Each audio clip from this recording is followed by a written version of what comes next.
बांके बिहारी लाल की जय हो। भैया जब जयकारा लगे तो दोनों हाथ ऊपर उठा करके लगाओ। बांके बिहारी लाल की, राधे रानी की, भागवत महापुराण की। और इसके बाद में ध्रुव के वंश में एक राजा हुआ अंग, और अंग का बेटा हुआ वैन। राजा का नाम क्या था? वैन।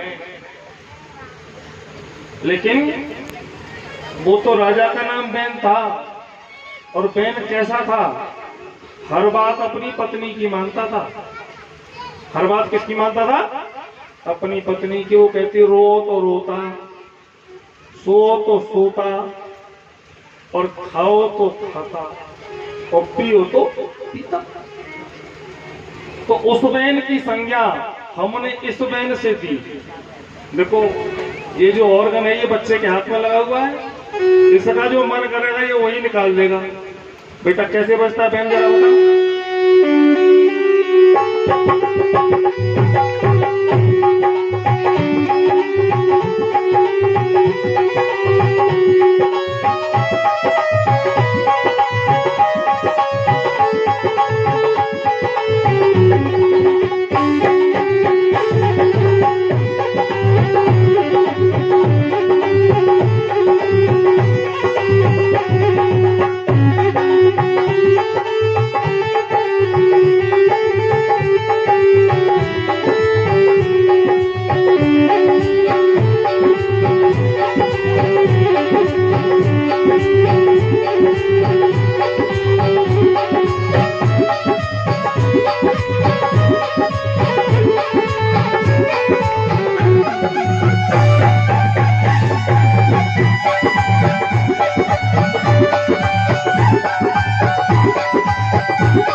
इस बहन की संज्ञा, जो राजा बहन था वो तो अपनी बात पूरी पत्नी की मानता था, और ये जो बाजा रखा है, ऑर्गन रखा है, ये इस बच्चे की सारी बात मानता है।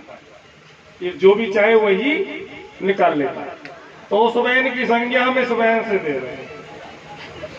बहन बड़ा अत्याचारी बन गया। बहन के शासन काल में अधर्म का बोलबाला हो गया। वैन राजा के शरीर का मंथन करके ब्राह्मणों ने उससे पृथु महाराज को प्रकट किया। पृथु महाराज ने 99 यज्ञ किए, इससे भगवान प्रसन्न हुए। तो पृथु महाराज से भगवान ने कहा कुछ मांग लो। तो पृथु महाराज ने जानते हो क्या मांगा? उन्होंने मांगे 10,000 कान। कितने कान मांगे? 10,000। अब बताओ 10,000 कानों से क्या होगा? उन्होंने कहा कि भगवान तुम्हारे गुणानुवाद श्रवण करने के लिए 2 कान कम पड़ जाते, इसलिए मुझे 10,000 कान दो। 10,000 कान देने का मतलब ये नहीं कि पूरे शरीर में कान लगा दो, इसका मतलब है कानों में शक्ति दो। लेकिन आज हम प्राणी से पूछें कि भैया 2 कान पर्याप्त है, बोले महाराज तुम्हारी सुनना है, तो कुछ सुनना है, चारों रंग की हम सुनना है, और कोई कान बचे ही बचे घूम रहे हैं। तो 10,000 कानों की शक्ति मांगी। पृथु के पुत्र हुए अंतर्ध्यान, अंतर्ध्यान के पुत्र हुए हविर्धान, हविर्धान के पुत्र हुए प्राचीन वर्ग। और प्राचीन वर राजा ने बहुत सारे यज्ञ किए, और यज्ञ तो किए लेकिन बकराओं की और घोड़ाओं की बलि लगाई। याद रखें,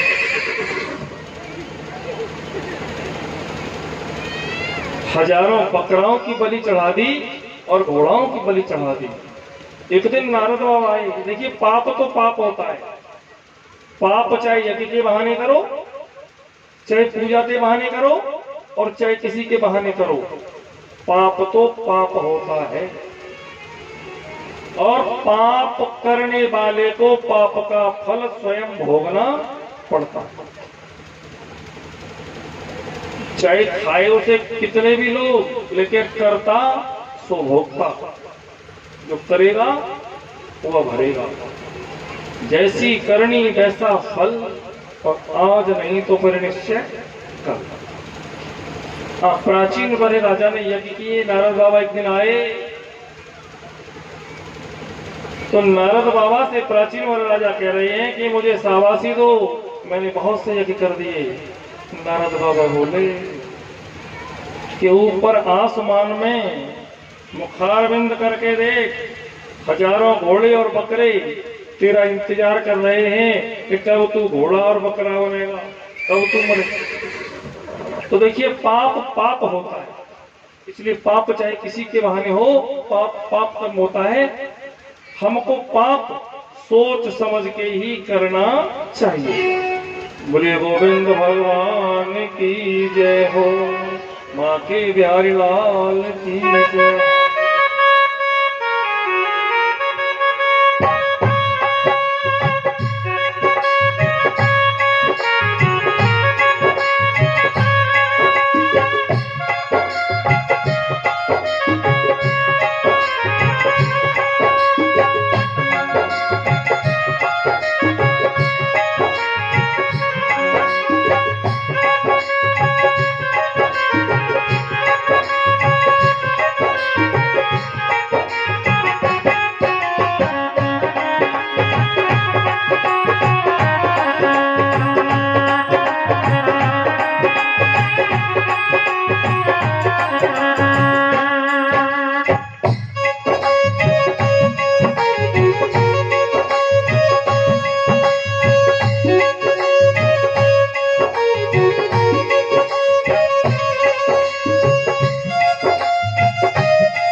बोलिए बांके बिहारी लाल की जय हो।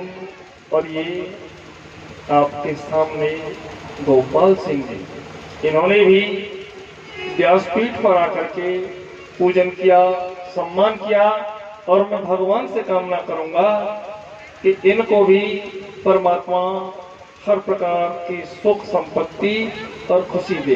बोले गोविंद भगवान की जय हो। देखिए, कथा चल रही थी, पाप पाप होता है और पुण्य पुण्य होता है। अब पाप करोगे तो फल तुम्हें भोगना है और पुण्य करोगे तो भी फल तुम्हें भोगना है।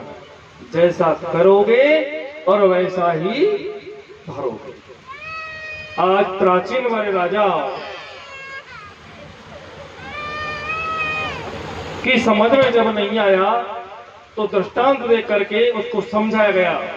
प्राचीन काल में एक पुरंजन, देखो ये जो कथा इस समय मैं कह रहा हूं पुरंजन की कथा, इस कथा के मुकाबले पूरी भागवत कथा में मुझे तो कोई कठिन कथा नजर आई नहीं।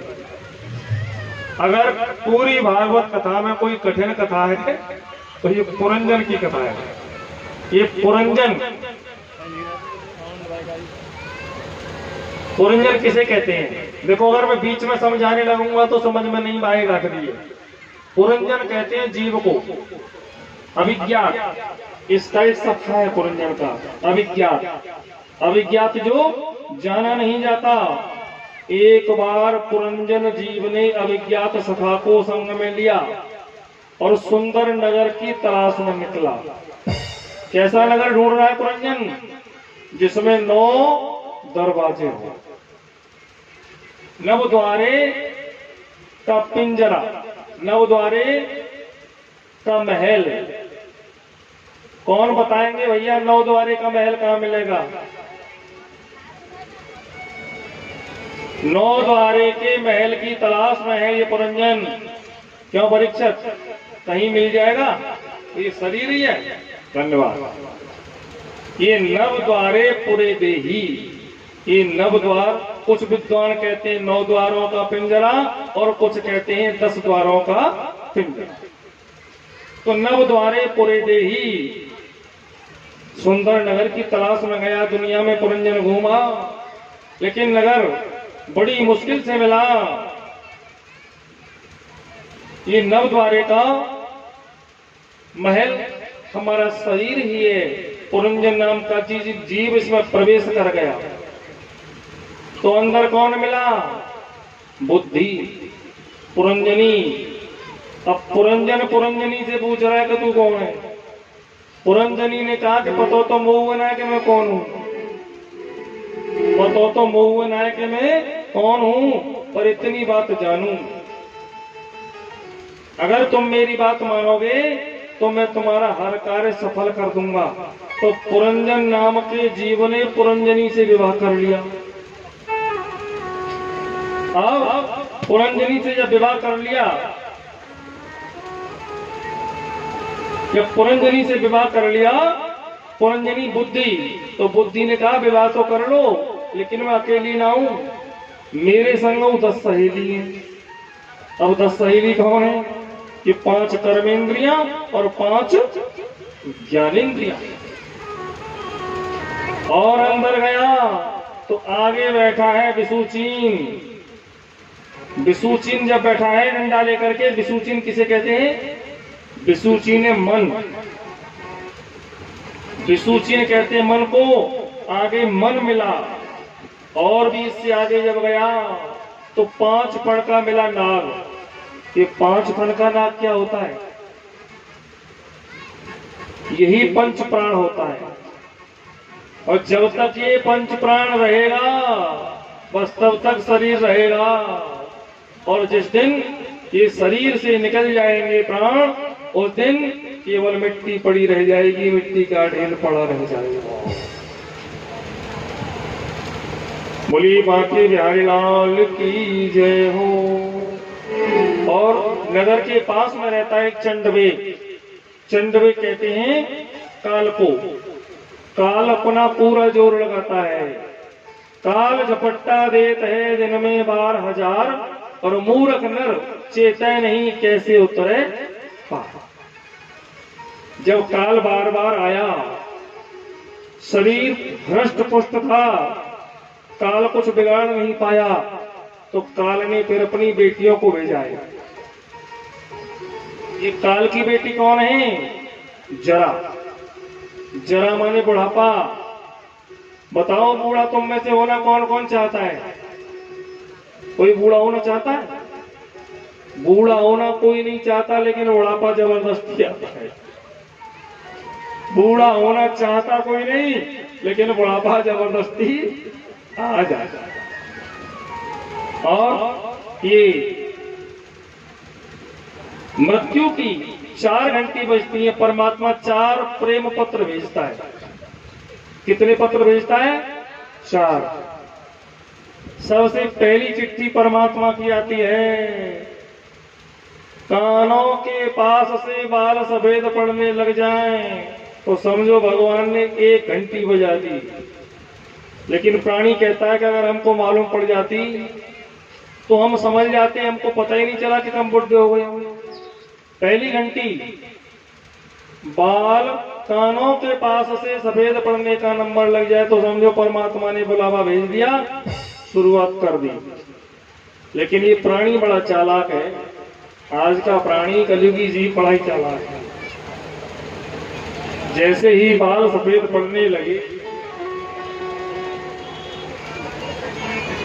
तब ये क्या करता है, काली मेहंदी लगा लेता है, डाई करवा लेता है, दुनिया भर के ऐसे प्रयोग करता है कि बाल कैसे मुझे काले हो जाए और मैं बूढ़ो दिखाई न दूं। परमात्मा तो कहते हैं कि मैंने तेरे बालों को सफेद कर दिया, तू बड़ा जुल्फे काट करके सीना तान करके चलता था, अब भजन कर, माला ले ले हाथ में। लेकिन जब बाल ही सफेद ना रही तो माला कौन ले हाथ में? बाल काले अभी तो हम जवान हैं, ऐसे कहता करता है। तो अब परमात्मा जब दूसरी घंटी बजाता है, आंखों से दिखना कम हो जाता है। जब आंखों से दिखना कम हो जाता है तो फिर प्राणी क्या करता है? परमात्मा कहते हैं कि मैंने तेरी ये बाहर वाली आंख कमजोर कर दी, अब तू अपनी अंदर की आंखों को खोल ले। क्यों जी? कितनी आंख होती हैं? आंख कितनी होती हैं?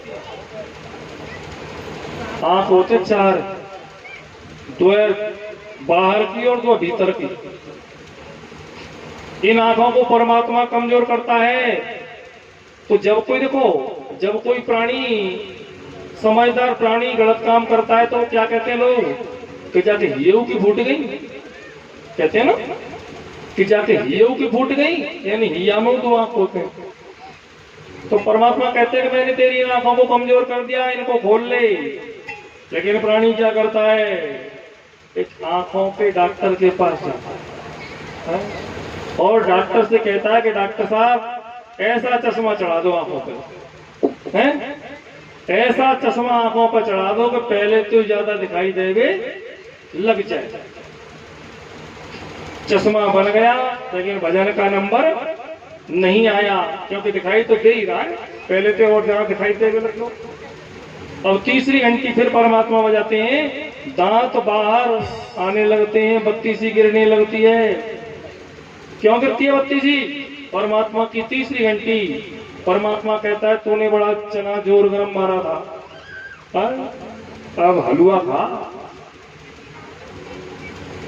दलिया खा और प्रभु का गुण गा। लेकिन प्राणी क्या करता है?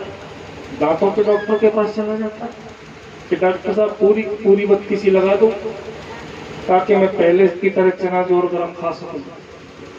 बत्ती सी लगवा लेता है, लेकिन बुढ़ा दिखाई नहीं देना चाहता। भगवान फिर चौथा घंटा बजाते हैं, कमर 3 जगह से टेढ़ी होने लगती है। तो फिर आदमी क्या करता है, प्राणी क्या करता है? बादाम का हलवा, च्यवनप्राश, काजू, मोती तिष्टी, जाने क्या क्या दुनिया भर के ऐसे संसाधन खाता है। कोई स्वर्ण भस्म खाता है, कोई भंग भस्म खाता है, क्या क्या खाता है कि मैं जवान बना रहूं। लेकिन कमर 3 जगह से टेढ़ी हो जाती है। परमात्मा कमर को क्यों 3 जगह से टेढ़ी करता है? कि तू बड़ा सीना तान के चलता था, अब झुक जा, अब झुक जा। जब कमर झुक जाती है, 4 घंटी परमात्मा बजा चुके होते हैं, प्राणी की समझ में नहीं आती, तो फिर 5वां हो जाता है घंटा। अब 5वां घंटा का मतलब होता है गोविंदाय नमो नमः। 5वें घंटे के बाद में फिर कुछ बचता नहीं है। बोले गोविंद भगवान की जय हो। इसलिए घंटी बजने के बाद ही परमात्मा से दिल लगा लो। वैसे तो बचपन से ही दिल परमात्मा से लग जाना चाहिए, पर अगर घंटी बजने का नंबर लग जाए तो ध्यान रखें, परमात्मा से दिल लगा लो। राम नाम जीवन में बस सार है, मूड नर भूल जाए तो मैं क्या करूं। और सभी परमात्मा का भजन करने का नंबर लगा दें। और भजन हमको कैसे करना है कि छलिया से दिल क्यों लगाया है, छलिया से दिल क्यों लगाया है, ये मैं जानूं या वो जाने। छलिया से दिल क्यों लगाया है, ये मैं जानूं या वो जाने। छलिया से दिल क्यों लगाया है, ये मैं जानूं या वो जाने। हर बात निराली है उसकी, हर बात में है एक टेढ़ापन। हर बात निराली है उसकी, हर बात में एक है टेढ़ापन। हर बात निराली है उसकी, हर बात में एक है टेढ़ापन। और टेढ़े पर दिल क्यों,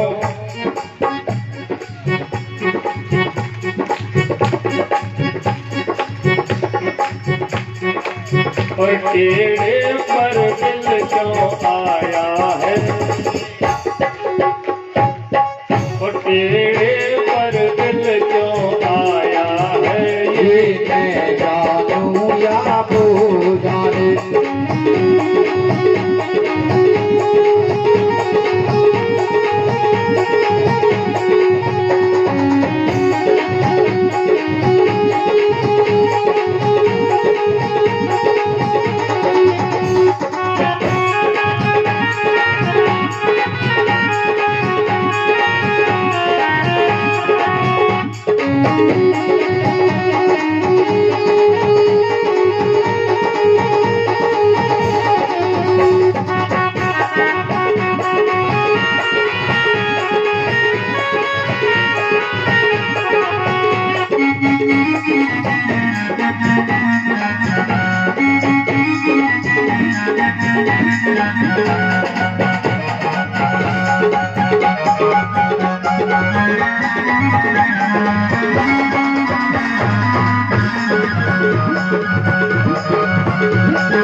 मुझे इस जग से बेगाना किया, प्यार ने मुझे दीवाना किया, इस जग से मुझे बेगाना किया।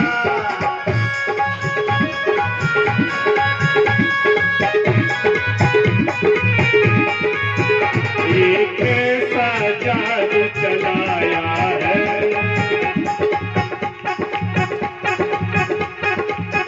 ये कैसा जादू चलाया है, ये मैं करूँगा होगा।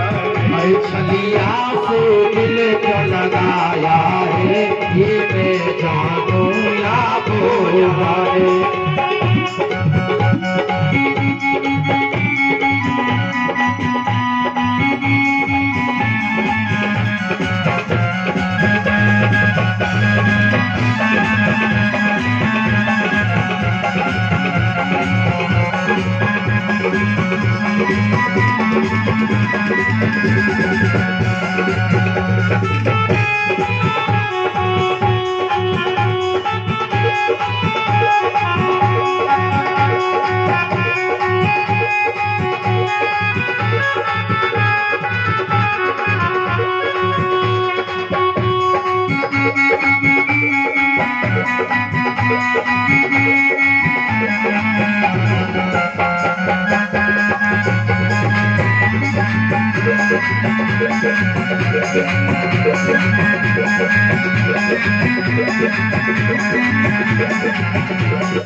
जितना दिल ने तुझे याद किया उतना जग ने बदनाम किया।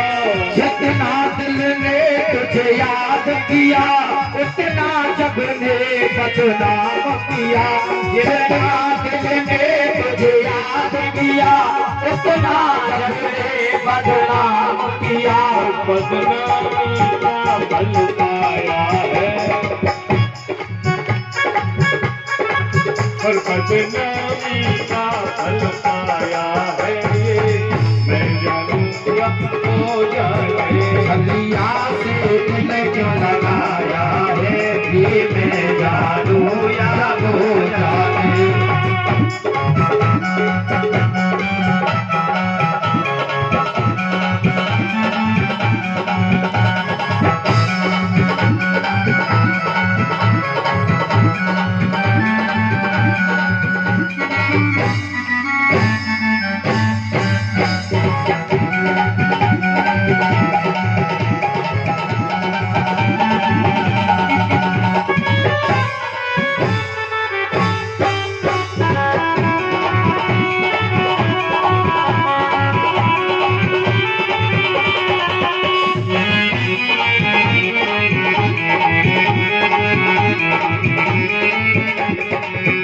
मिलता भी है मिलता भी नहीं नजरों से मेरी हटता भी नहीं। मिलता है वो मिलता भी नहीं नजरों से मेरी हटता भी नहीं। मिलता है वो मिलता भी नहीं नजरों से मेरी हटता भी नहीं। और मैंने क्या खोया क्या पाया है।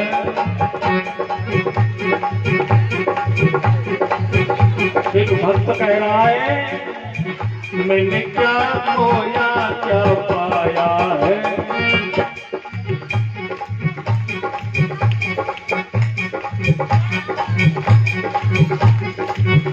मैंने क्या खोया क्या पाया है ये मैं जानूं या हो जाए। छलिया से दिल क्यों लगाया है ये मैं जानूं या हो जाए।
छलिया से दिल क्यों लगा जानू या वो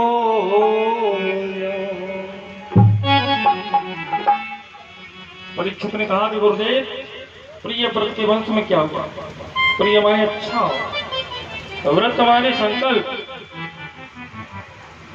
प्रिय व्रत ने एक संकल्प लिया कि मैं पृथ्वी पर अंधकार नहीं रहने दूंगा। तो सूर्य से ठन गई प्रिय व्रत राजा की और सूर्य के समान दिव्य रथ को प्राप्त किया। प्रिय व्रत के बेटा हुआ अग्नि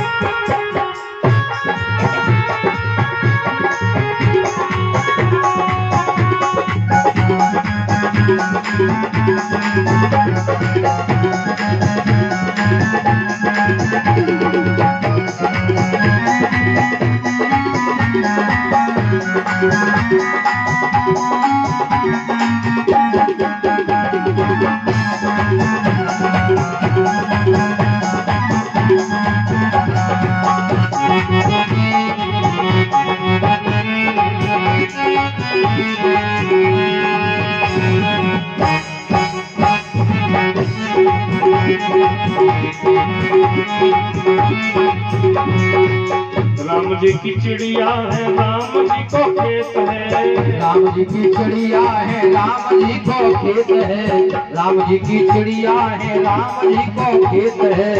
और चिड़ैया भर भर के पेट है। और चिड़ैया भरे भर के पेट है। और चिड़ैया भरे भर के पेट है। पुण्य कमाए ले धर्म बचाए ले। पुण्य कमाए ले धर्म बचाए ले। जाही से संकट टला।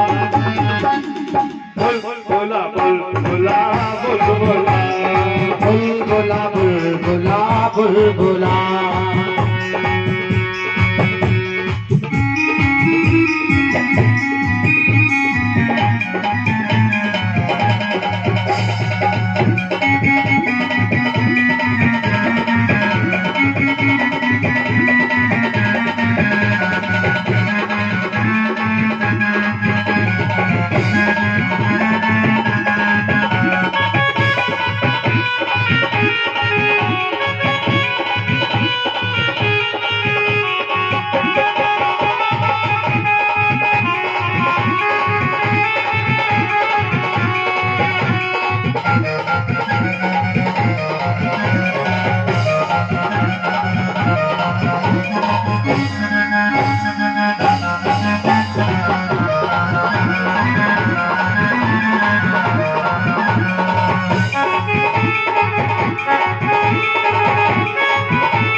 गुमान कर देख काया गोरी सी।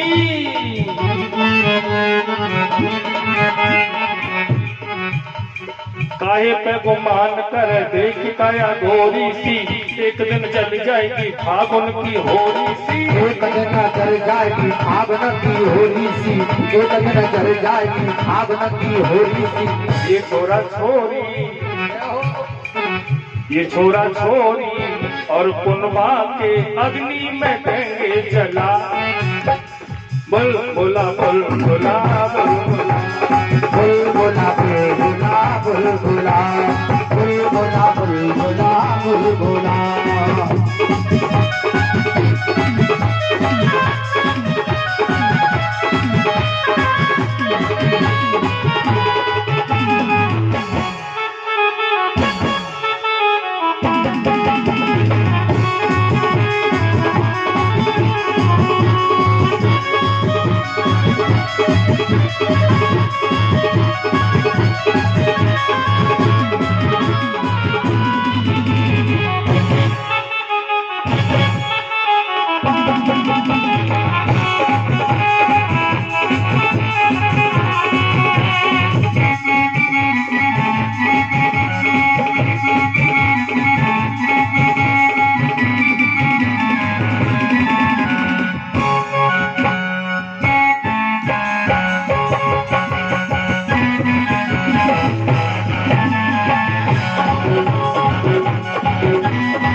मौत को तारा तेरा एक दिन टूटेगा, मौत को तारा तेरा एक दिन टूटेगा, मौत को तारा तेरा एक दिन टूटेगा। काल बली तो कुचौरे में लूटेगा, काल बली तो कुचौरे में लूटेगा, काल बली तो कुचौरे में लूटेगा। हरि गुण गाए ले, हरि लगाए ले, हरि गुण गाए ले, ध्यान लगाए ले, यही से होगा भला। बोला बोल बोला बुलबुला बुलबुला बुलबुला।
तो भाइयों ने घर से निकाल दिया और ये जड़ भरत जंगल में जाकर के बैठ गए।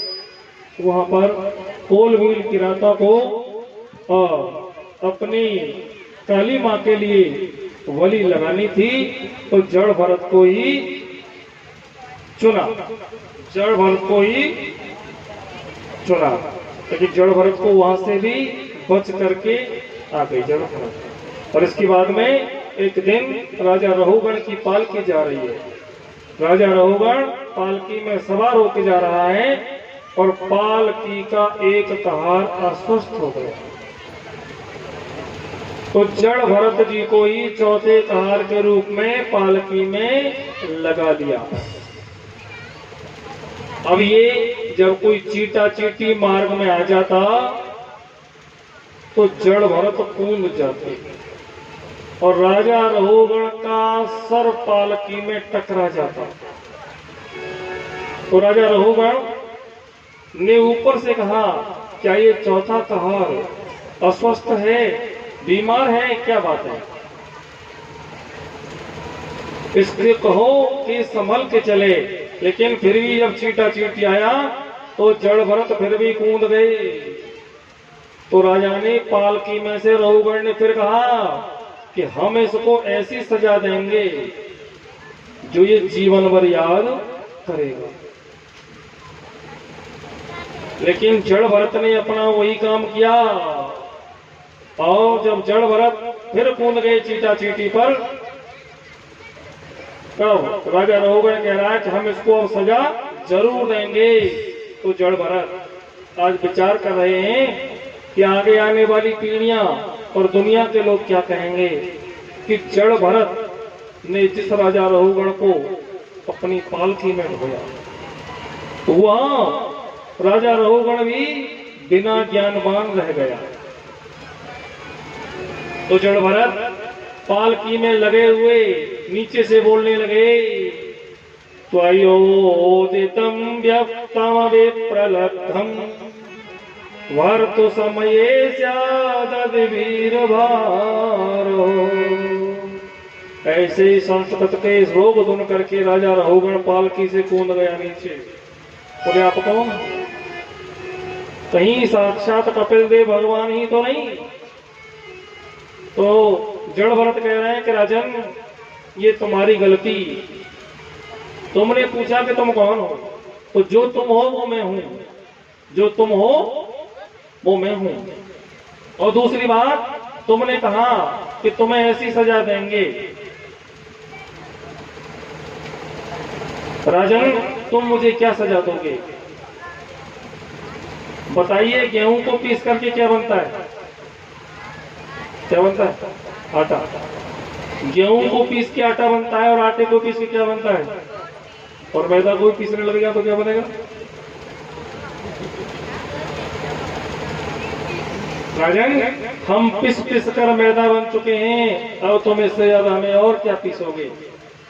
और रही बात इसकी कि अगर असली नकली की पहचान करनी है तो देखिए, सूर्य के नीचे 1000 घड़ों में जल भर के रख दो, कोई आदमी बता सकता है कि असली सूरज किस घड़े में आ गया है? आ जाएगा किसी में? नहीं आएगा, क्योंकि सभी घड़ों में उसका प्रतिबिंब ही दिखेगा। ठीक उसी प्रकार ईश्वर अंश, जीव अविनाशी, चेतन अमल सहज सुख दासा। ये जो प्राणी है ये परमात्मा का ही अंश है। देखिए, प्रत्यक्ष में हम क्या करते हैं? रोजाना एक दूसरे से राम राम सा करते कि नहीं? राम राम सा करते तो हैं, लेकिन इसका अर्थ कम ही लोगों को पता होगा। राम राम सा कहने का मतलब है कि राम आप सा है। क्या कहने का मतलब है? राम आप सा है। लेकिन दूसरे वाला क्या कह रहा है? राम राम सा। जवाब उन्हें दे रहा है। सामने वाला कह रहा है कि राम आप सा है, लेकिन दूसरे वाला कह रहा है कि नहीं नहीं नहीं, राम आप सा है। एक दूसरे से प्रत्यक्ष में क्या कह रहे हैं? राम राम सा। राम आप सा है, सामने वाले कह रहा है राम आप सा है। दोनों एक दूसरे से राम राम सा तो कह रहे हैं, लेकिन इस बात का हम अर्थ नहीं निकाल पा रहे हैं। प्रत्यक्ष में कार्य कर रहे हैं, लेकिन अर्थ नहीं निकाल पा रहे हैं। जब हर प्राणी में राम रमा है, जब हर प्राणी में ईश्वर का अंश है, तो जो कष्ट तुम दूसरों को देते हो वह कष्ट ईश्वर की भी तो होता है? अगर तुम किसी को तलवार से काट रहे हो, वही तलवार का कल को तुम्हारे चुभने लगे तो तुम्हें कितना कष्ट होगा। अगर हम डॉक्टर के पास जाते हैं और डॉक्टर एक सुई हमारे चुभोता है तो मुंह से क्या निकल जाता है? मैयारी मैया है। जब हम एक सुई में मैयारी मैया है चिल्लाने लग जाते हैं, तो हम दूसरों को अगर काट रहे हैं, उनको कष्ट दे रहे हैं, तो उनके भी तो लगती होगी। कष्ट शरीर को होता है, और शरीर के किसी भी अंग पर चोट लग जाए तो सीधी सीधी सूचना कहां पर पहुंच जाती है? मस्तिष्क में। इसलिए जड़ भरत ने समझाया कि राजन, आत्मा अपरिवर्तनीय है, न कभी जलती है न जलाई जा सकती है, न कटती है न काटी जा सकती है, न मरती है न मारी जा सकती है। नैनम शस्त्रम चिंदंती नैनम दहत पावका। आत्मा अजर अमर है, और तुम मुझे क्या सजा दोगे? राजा रहुगण को समझाया, और राजा रहुगण को समझा करके, ज्ञान दे करके राजा रहुगण को चले गए। हमारी धरती पर 3 भरत हुए। एक तो रामायण के भरत, राम के भाई भरत, दूसरे शकुंतला नंदन भरत, और तीसरे ये जड़ भरत। इन तीनों भरतों के नाम पर हमारे देश का नाम क्या पड़ गया? भारतवर्ष। एक बात बताएं भाई सब लोग, भारत माता की जय बोलते हैं कि नहीं बोलते हम? भारत माता की जय। कभी तुमने इटली माता की जय बोली है? इटली माता की जय बोली है कभी तुमने? नहीं बोली होगी। जर्मनी माता की नहीं बोली होगी। और किसी भी देश की जय नहीं बोलते, केवल भारत माता की ही जय बोलते हैं। क्योंकि हमारे जो देश का नाम भारत पड़ा, इन महान भावों, ये जो विद्वान राम के भाई भरत, तो कितने बड़े त्याग की निशानी हुए, कितना बड़ा त्याग किया भरत जी ने। वो भरत और ये शकुंतला नंदन भरत और ये भागवत के जड़ भरत, इन तीनों भरतों के नाम पर ये भारत वर्ष पड़ा। इसलिए देवता भी इसके लिए तरसते हैं कि अगर हमको जन्म मिले तो भारत भूमि में मिले, भारत वर्ष में मिले। भारत भूमि ज्ञान की भंडार है। बोलिए गोविंद भगवान की जय। और यहाँ कर्म प्रधान भूमि है, कर्म प्रधान विश्व कच राखा, और जो जैसे कराए तो तस फल चाखा। यहाँ जो प्राणी जैसा कर्म करता है उसे वैसा ही फल भोगने को मिलता है। गौ हत्यारा, अगर किसी ने पूर्व जन्म में गाय की हत्या की तो इस जन्म में वो कैसा बनेगा? कुबड़ा।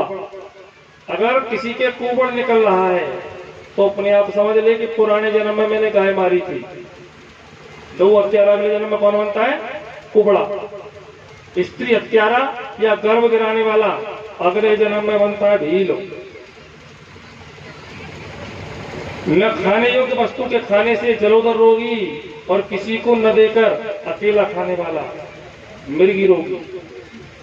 किसी को न देकर अकेला खाने वाला मिर्गी रोगी। शास्त्रों की निंदा करने वाला पांडु रोगी और झूठी गवाही देने वाला गूंगा। ब्राह्मणों की पंक्ति को बिगाड़ने वाला काना। पुस्तक चुराने वाला जन्मांध। किसी के विवाह को बिगाड़ने वाला कटे होठ वाला। किसी को जहर देने वाला पागल।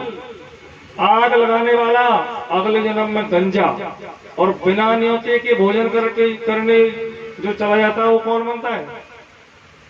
तो विपिन कुमार, जो बिना न्योते के ही भोजन करने चला जाता है वो कौन बनता है अगले जन्म में? वो बनता कौआ। वो बनता अगले जन्म में कौआ। और अन्न का चोर चूहा। अन्न का चोर चूहा, धान्य का चोर पपिया, जल का चोर बिच्छू, विष चूसने वाला। और ये धीरे धीरे सब क्रम में इसी तरह से बनते हैं।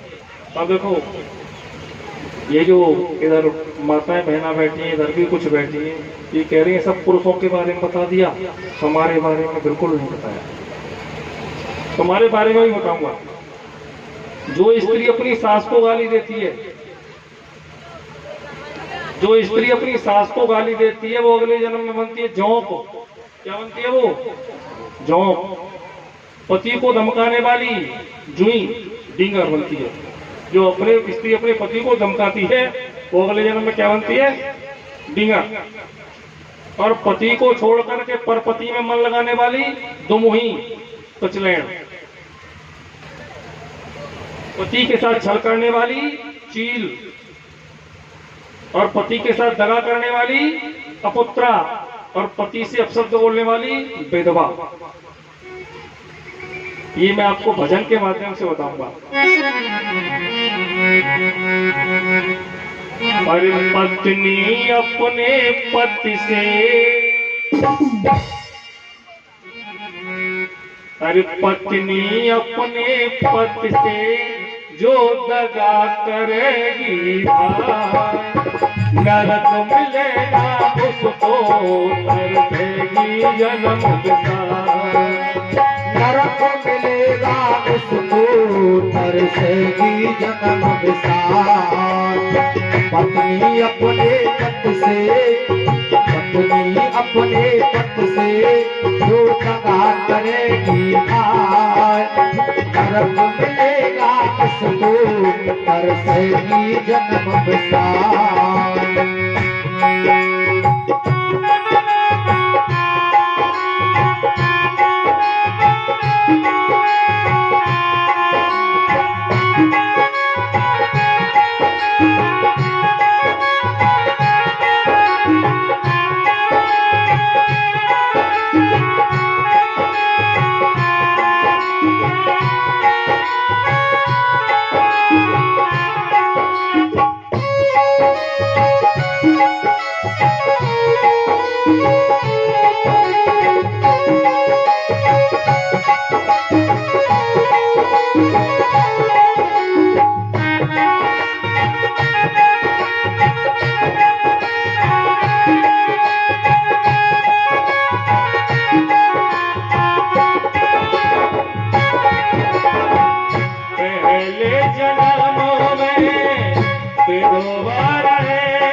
बदबा रहेगी, चूड़ी और बेचुआ को वो ताज देगी। पहन के धोती व्हाइट, जय हो। व्हाइट क्या होता है? सफेद। सफेद। और पहन के धोती व्हाइट बोलेगी समय गवार, और नरक मिलेगा उसको तरसेगी जन्म भर।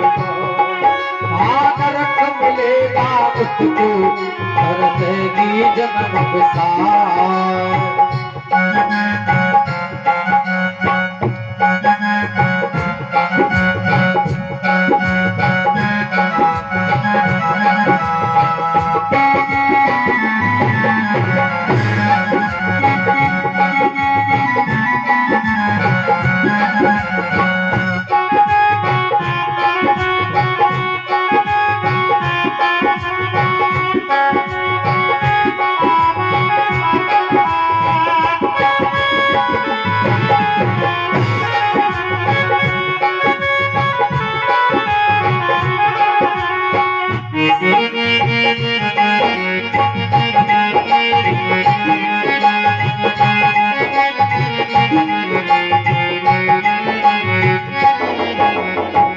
तुझे जन्मों में बाज बनेगी, बेटा की याद में वो पागल बनेगी। तुझे जन्मों में वो ताज बनेगी, बेटा की याद में वो पागल बनेगी। तुझे जन्म में वो ताज बनेगी, बेटा की याद में वो पागल बनेगी। और वैद्य और डॉक्टर के, हर वैद्य और डॉक्टर के वो दर दर ठोकर खा, और नरक मिलेगा उसको तरसेगी जन्म बिसार। वो नरक मिलेगा उसको तरसेगी जन्म बिसार।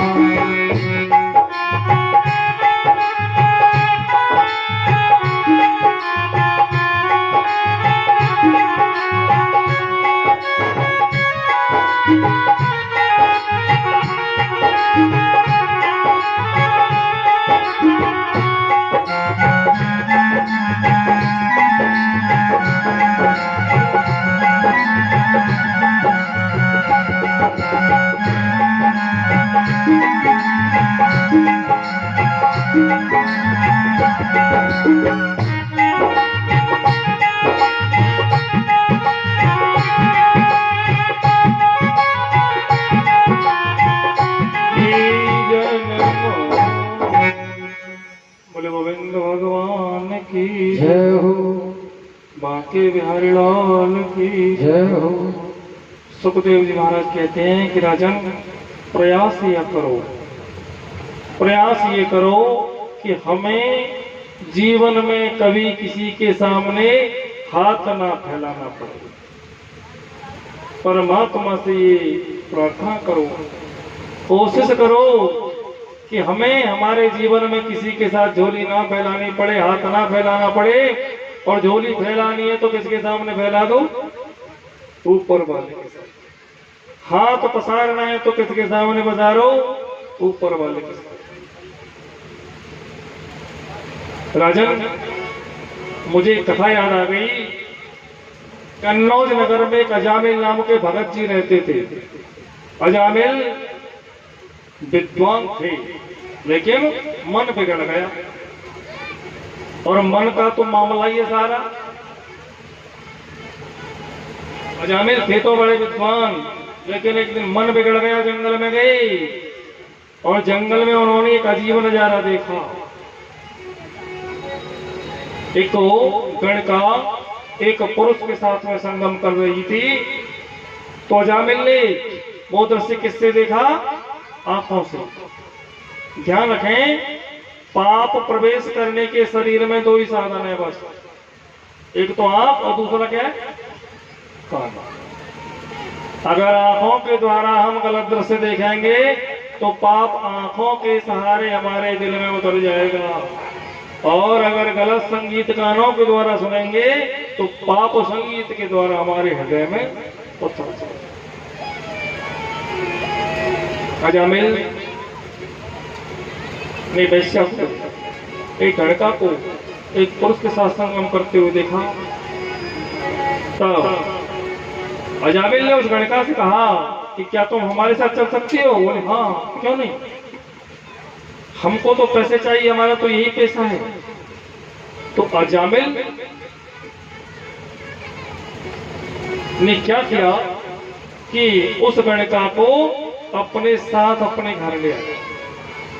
घर जैसे ही लाया लड़का को, तो अजामिल की घर में पत्नी थी, बच्चे थे।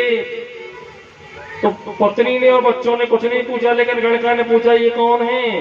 तो ये मेरी पत्नी है, मेरे बच्चे हैं। कि देखो जी, क्या तो घर में रहूंगी मैं, और कह रहेगी अपनी सुंदर सुगढ़ पत्नी को उस लड़का के कहने पर घर से निकाल दिया। और अगले दिन वही रोज का नियम जो हम रोज करते हैं वही तो याद आता है। क्यों परीक्षक? जो हम रोज कार्य करते हैं वही याद आता है। देखो, आज कथा में बड़े लोग दरिद्रासन पर बैठ गए हैं, ज्यादा लोग दरिद्रासन पर बैठे हैं आज। ये दरिद्रासन क्या होता है?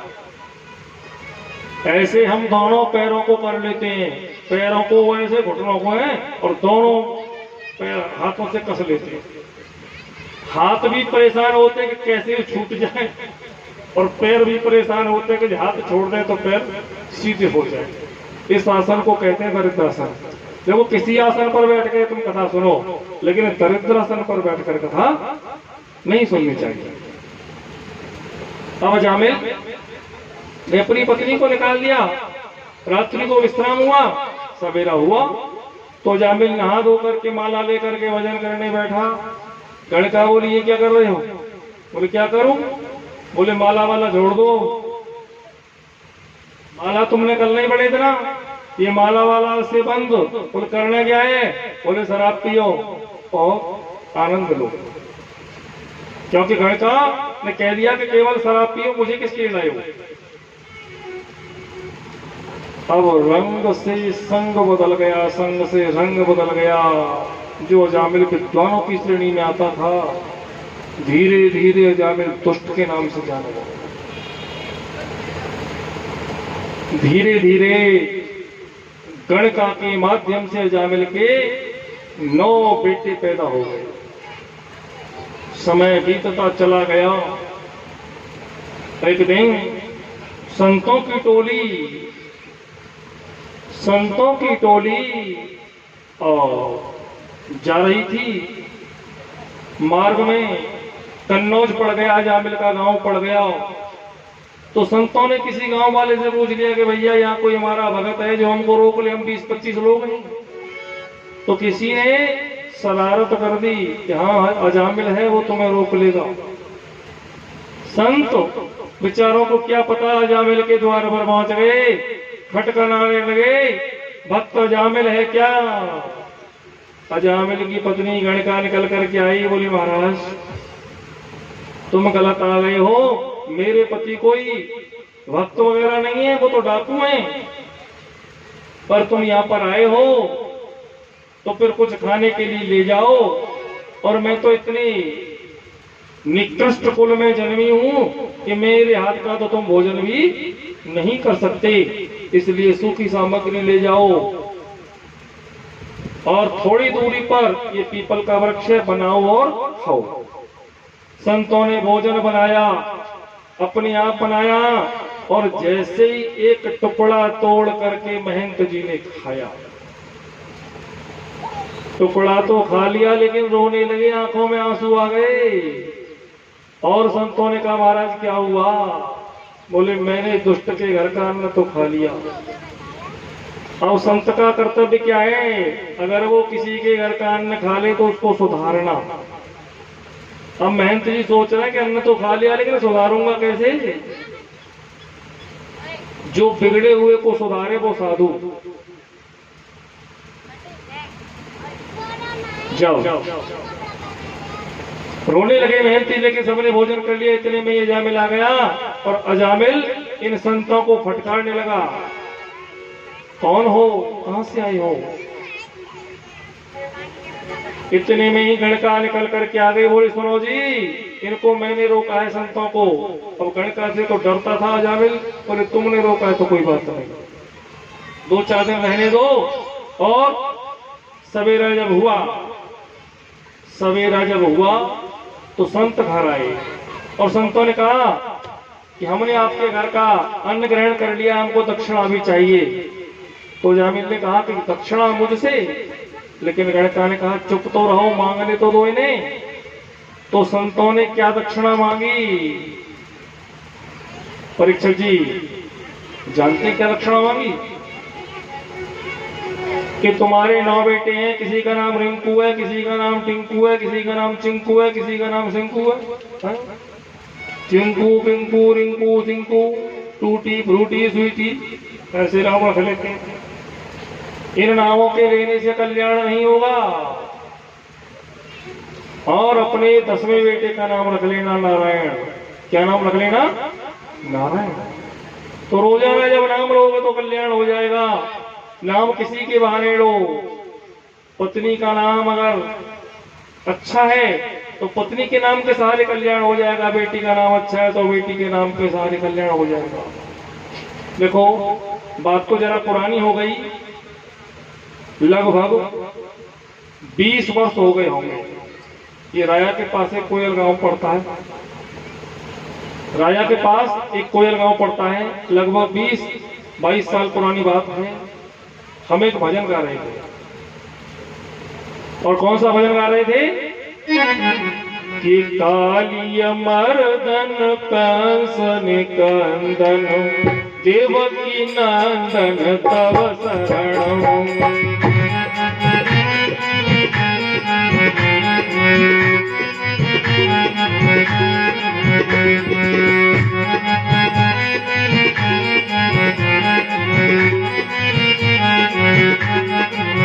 और देखिए हमारे सामने बैठी थी एक बुढ़िया मैया, और वो पीछे पीछे बोलती थी हमारे।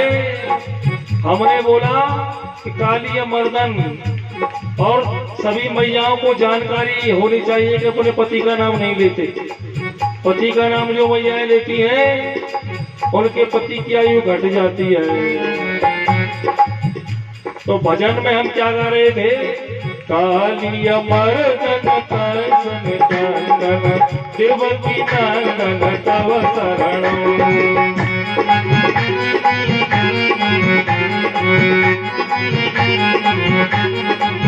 और भैया दुर्भाग्य से उस मैया के पति का नाम था देवकी नंदन।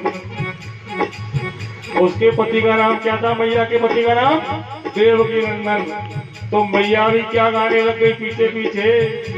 काली मर्दन कंसन कंदन राधा के पापा। बेटी का नाम क्या था? राधा। काली मर्दन कंसन कंदन राधा के पापा तब शरणम।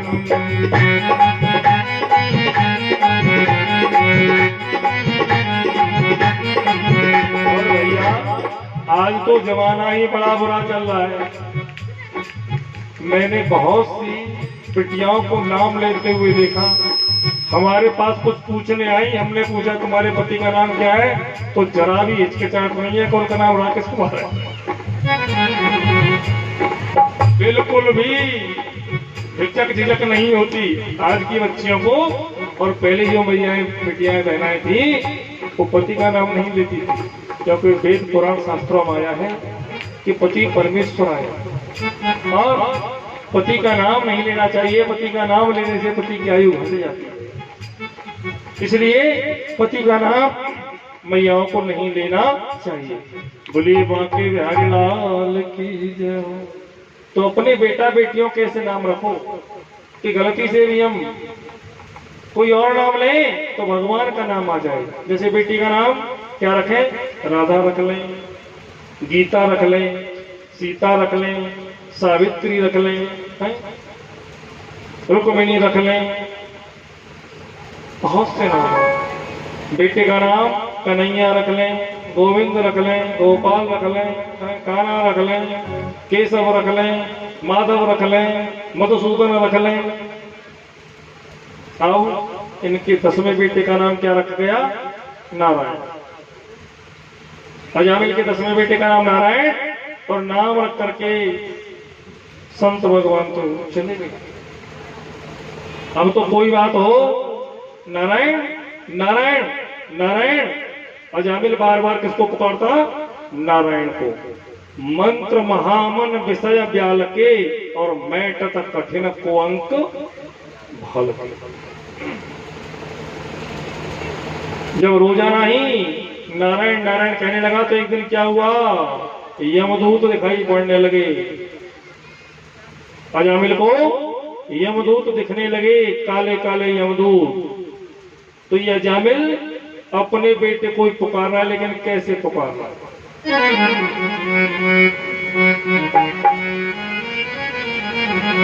अरे नारायण जल्दी अयो रे नेको, अयो रे यमदूत खेच रहे आए। नारायण जल्दी अयो रे नेको, अयो रे यमदूत खेच रहे आए के। नारायण जल्दी अयो रे नेको, अयो रे यमदूत खेच रहे आए के।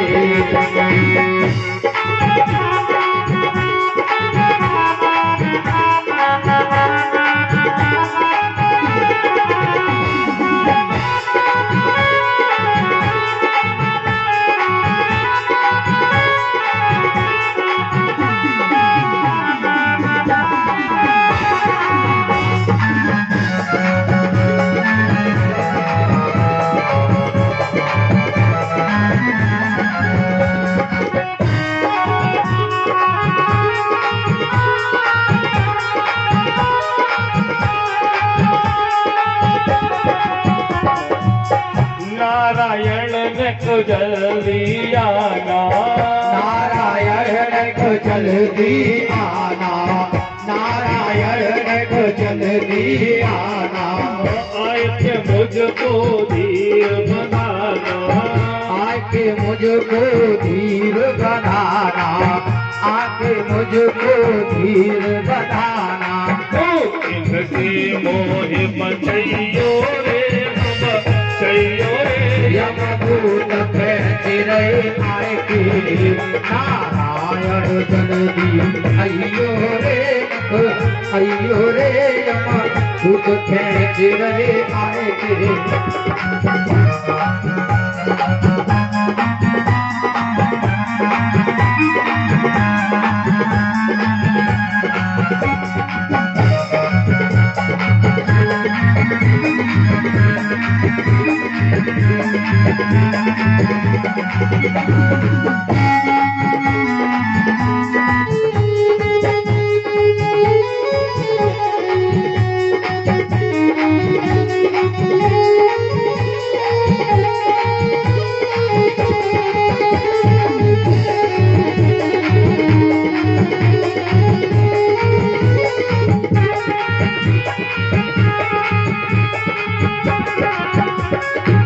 इनके पर में लगी है कटारी, इनके पर में लगी है कटारी, इनके पर में लगी है कटारी। दुष्ट दे रहे मोए दुख भारी, दुष्ट दे रहे मोए दुख भारी, दुष्ट दे रहे मोए दुख भारी। इनसे मोहे बचैयो रे, हम बचैयो रे यमदूत खेच रहे आए के। नारायण जल्दी अयो रे, अयो रे यमदूत खेच रहे आए के।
नहीं नकली नारायण, आय गए असली नारायण, आए गए असली नारायण, आए गए असली नारायण। मेरे भैया हर गुण कहियो रे, हाँ कहियो रे, मधुक में चिरे आए के नारायण जल्दी अयो रे, अयो रे, मधुक में चिरे आए के।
मिट जात पर नारी समूह करे, ब्राह्मण मिट जात पर नारी समूह करे। और पर नारी के यहाँ दो रूप हैं, एक तो पर नारी सब जानना है, एक पर नारी होती है भगवान विष्णु की पत्नी लक्ष्मी। रहमन नार गरीब की अपनी कहे न कोय, पर हर नारी अपनी कहे तो फिर चौन भजी को। ब्राह्मण मिट जात पर नारी सो मोह करे, और क्षत्रिय मिट जात नित ओढ़ दान खाए ते। पवन झकोरा सो बादल मिट जात है, पर विधवा मिट जात श्रृंगार के बनाए ते। आलस की नींद सो किसान मिट जात है, राजा मिट जात है प्रजा के सताए ते। और धर्म के गए ते धन मिट जात है, और पाप मिट जात है प्रभु के गुण नहीं।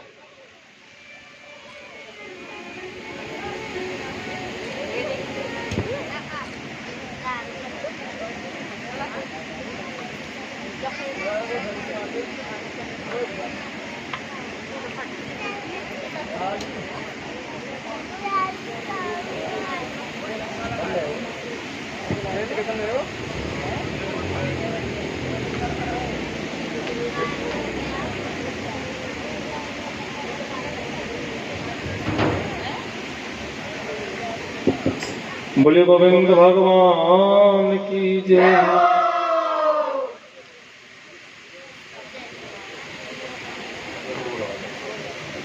बाके बिहारी लाल की जय हो। आओ, ये अजामिल ने किसको पुकारा? नारायण को, अपने बेटे को। लेकिन बेटा ने तो सुनी नहीं, असली नारायण आ गए।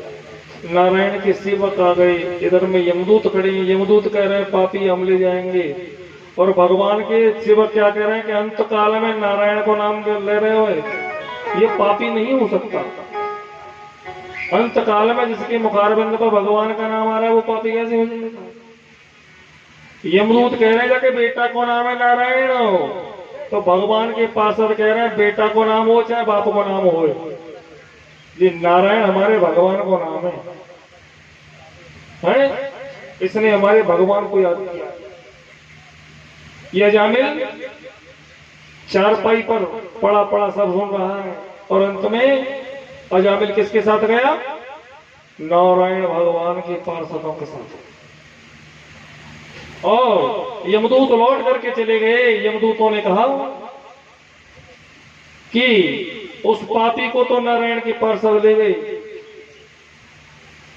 तो यमराज ने बताया कि जिसकी जबान पर परमात्मा का गुणगान रहता हो, एक बार भी जिसकी जबान ने कन्हैया जी का नाम लिया हो, श्री कृष्ण गोविंद हरे मुरारे, हे नाथ नारायण वासुदेवाय, ऐसा नाम लिया हो, गीता का पाठ सुना हो, राधे रानी का पाठ किया हो, वह सब कभी तुम लेने मत जाना।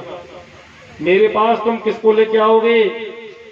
जिसकी जबान हमेशा बुरा बोलती है, जो पुत्र अपने माता पिता को कष्ट देते हैं, जो हर समय कुकर्मों में लगे रहते हैं, मेरे पास उनको लेकर के आना। और जो धार्मिक प्रवृत्ति के पुरुष हैं वो तो कहाँ होके जाएंगे? उनको तो भगवान के मार्ग में ही जाना है, उनको वैतरणी रास्ता में नहीं पड़नी है। बोलिए बांके बिहारी लाल की जय हो। अजामिल का जीवन तो सुधर गया, लेकिन जाते जाते वो सबको बता गया कि अपने बेटा बेटी